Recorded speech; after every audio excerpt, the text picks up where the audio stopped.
série c'est setal bi nga xam ni tam Ousmane Sonko toog foofu si doon nag sans lui ñu daal fay noter exactement l'absence de Mansour Faye loolu nag mu daal di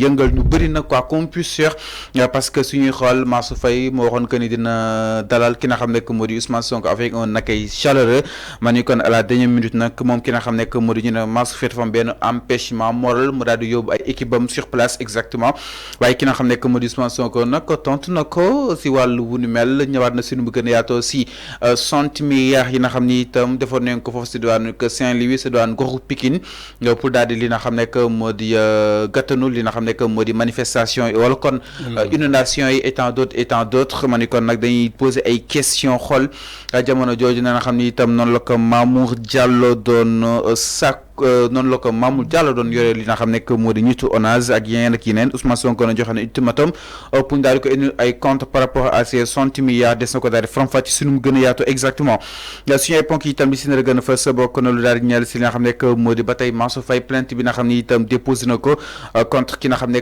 moo di Aminata Touré den daal di ñëw itam lu daal di ñeel ba léegi solo actualité bi compte yi ak fu mu daal di toll nii waaye itam Bassirou Diomaye Diakhar Faye ndajeem ak waaye tasatu xibaar yi loolu lépp den daal bokk suñu ay ponk incha allah si nu mu gën a yaatu wala enfin dañuy daal door suñuy waxtaan tout d'abord par rapport ak ki nga xam ne moo di Mansour Faye son absence a été remarquable quoi qu'on puisse dire si li nga xam ne moo di foofu si doon Saint-Louis à l'occasion de cette journée de set setal concrètement.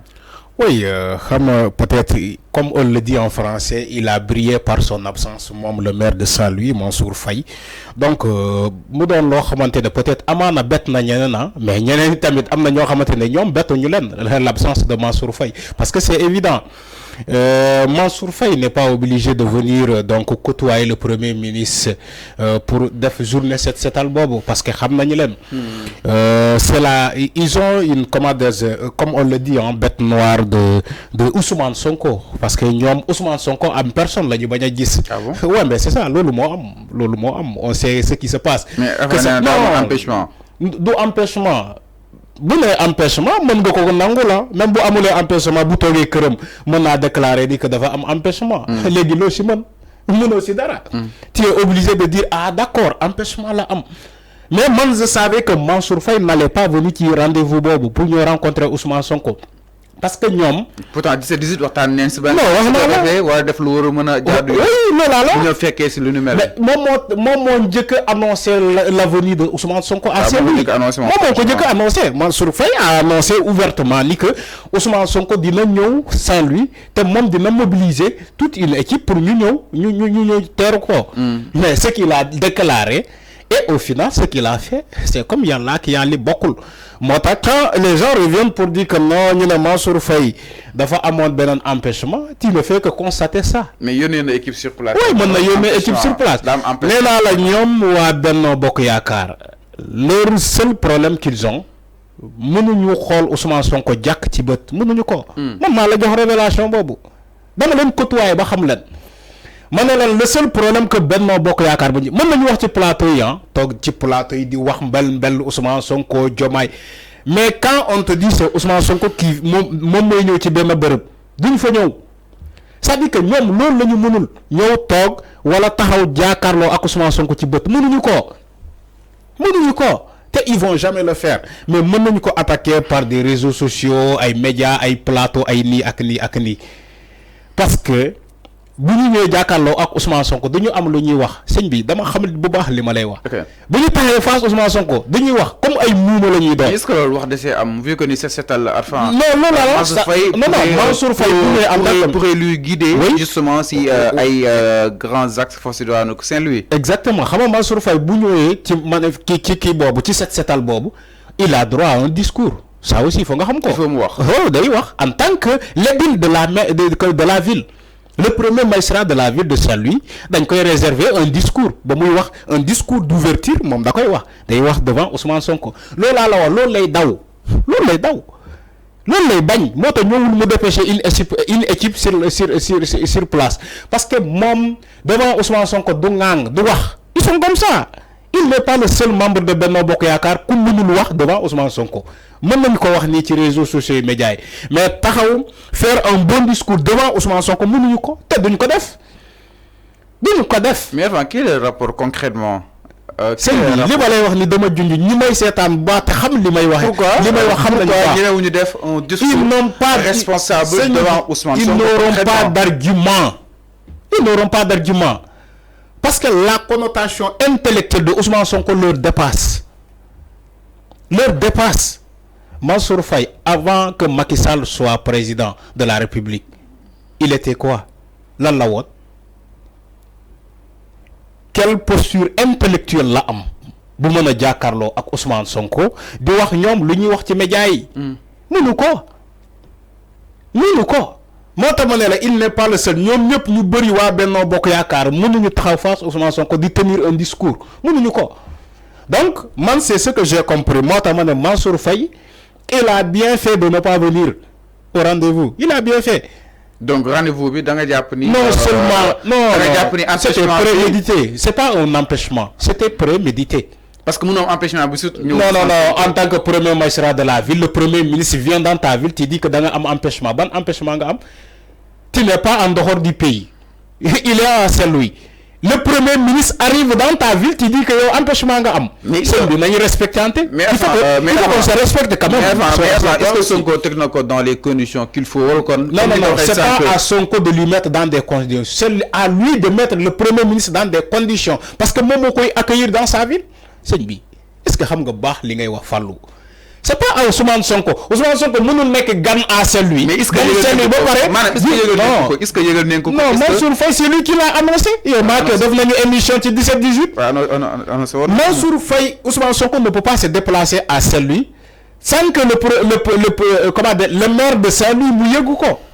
Non mais c'est archi faux loolu mënul nekk.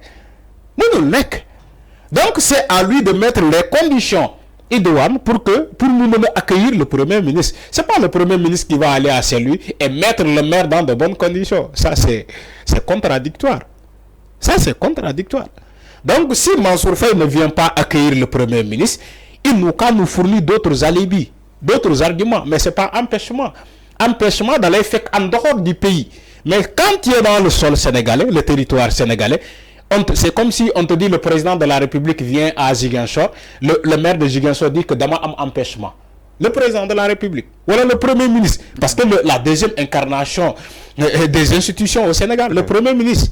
Donc si le premier ministre vient à Saint-Louis, yow en tant que maire nga ne dama am empêchement et que tu es à Saint-Louis wala tu es au Sénégal, mais c'est archi faux.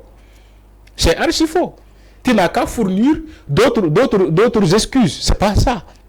Et alors, donc, dans ce contexte-là, peut-être le maire devait être présent. Maintenant, si c'est pour une affaire politique, pour répondre des actes politiques, voilà, ça n'engage que lui. Man dama gëm ni que Mansour Faye boo gisee ñëwul kii ci commande ce rendez-vous-là, c'est pour des affaires politiques. Benno Bokk Yaakaar, Diomaye président, wala Pastef. Ils sont toujours dans ça.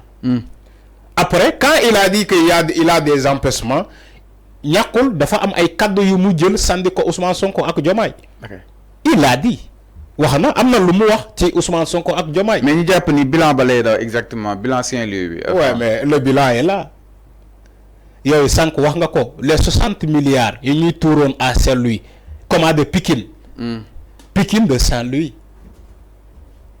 pour inondation mbënd mi fan la toll ak xaalis boobu fan la dugg. fan la dugg.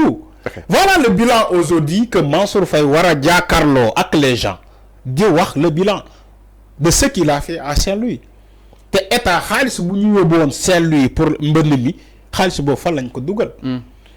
Peut-être c'est des questions pareilles yu mu doon daw moo tax ñëwul ci Ousmane Sonko. Oui, on peut le considérer parce que c'est pour répondre des actes politiques parce que ñoom ñëpp waa Benno Bokk Yaakaar lépp lu xew rek ñoom dañ koy politiser ñoom dañuy jàppe ni que politique la ils sont toujours dans ça combine politique voilà comme ça gars yi woo ko téléphone ne ko bul dem sabotel accueil bi. Non mais c'est comme ça c'est des actes politiques on sait comment ça fonctionne dans ce pays.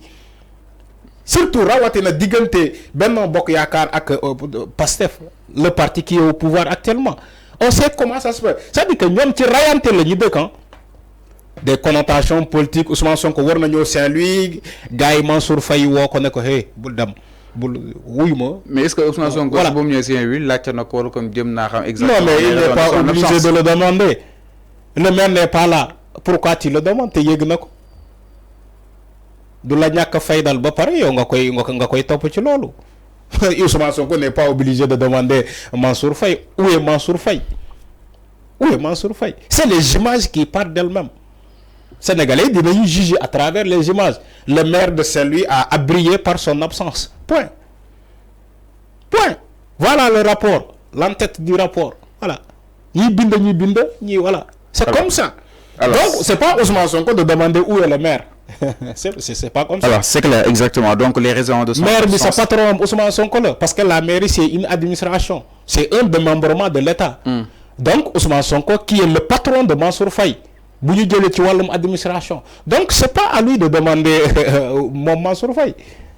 C'est à Mansour Faye de venir, d'organiser les conditions nécessaires pour que le Premier ministre soit accueilli dans de bonnes conditions. Nous fournit toutes les informations. Même normalement, il devait être sur place. Nous le Premier ministre, voilà. Voilà, les réalités, tout ça. Mais quand il a décidé de briller par son absence, les gens vont constater que Mansour Faye a fui. Il a fui le débat public. C'est ça le débat public. Tous les maires doivent descendre sur les lieux du balai. On a vu des tout. Même dans la diaspora, on a vu des gens balayer dans les rues. Aux États-Unis, on a vu les Ousmane Tounkara. Ils étaient sur Mbedi. En France, partout. Maintenant, quand au Sénégal, un maire refuse de venir balayer et que le Premier ministre vient balayer sa localité, voilà. Ça veut tout dire. Hein? Ça veut tout dire. Alors, c'est clair. Donc,